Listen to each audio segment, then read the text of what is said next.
Hi everyone, welcome to Extraordinary Taste.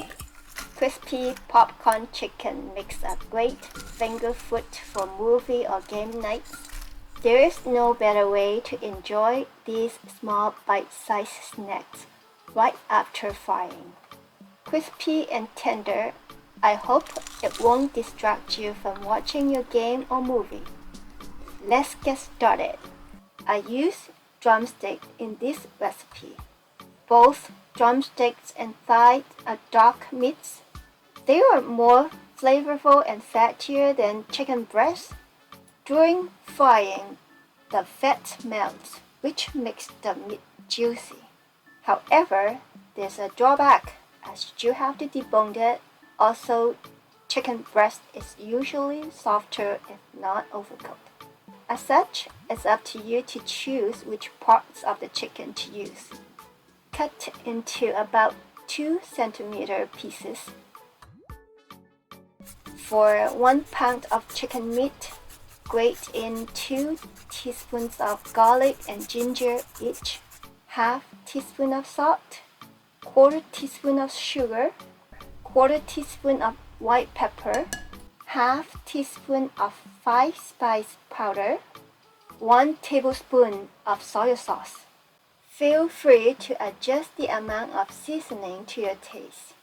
Set aside for 30 minutes to an hour. Here it is. What makes them so crispy? It is the batter and the sweet potato starch. The batter contains half cup of flour. For an extra crispy finish, add half teaspoon of baking powder. Season the batter with quarter teaspoon of 5 spice powder, quarter teaspoon of salt, mixed in with 3/4 cup of water. This batter is good for 1 pound of chicken meat. Do not attempt to make the batter too thick, else the coat over the chicken will be too heavy. It's hard to fry it too crispy. Sweet potato starch helps absorb water, which gives a golden and crispy outer layer during the frying process. I use the granular sweet potato starch. They are lumpy, so have more surface area to make them extra crispy. If you don't have the thick sweet potato starch, fine cornstarch works okay too. Mix the chicken into the batter well. Coat each piece evenly with the sweet potato starch. Let it sit for 5 to 10 minutes to allow the starch to absorb the water from the chicken, preventing the coating from falling off. Meanwhile, we can prepare the seasoning salt that will be sprinkled on the chicken after fried.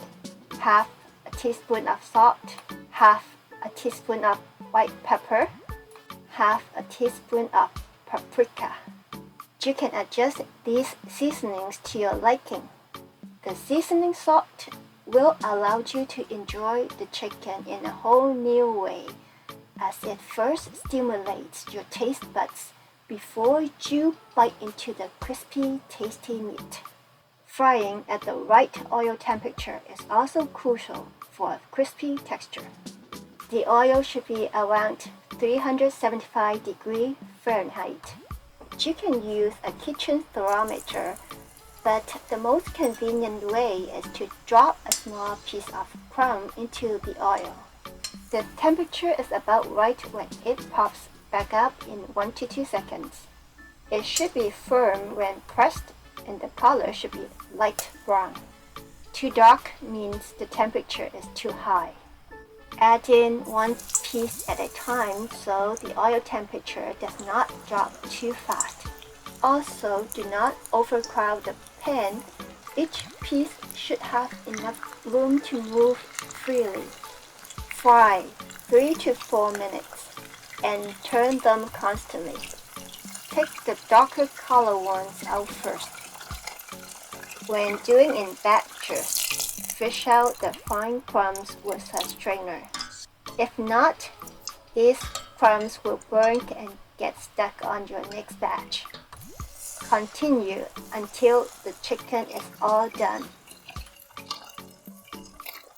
Place them on paper towels to remove any excess oil.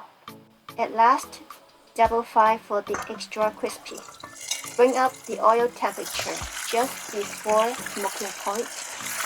Fry them again for about 30 seconds. Don't fry too long.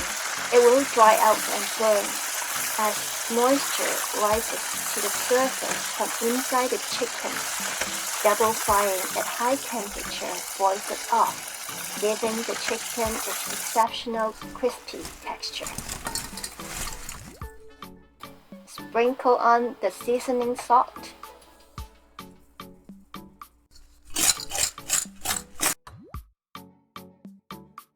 Thank you for watching. I will see you next time.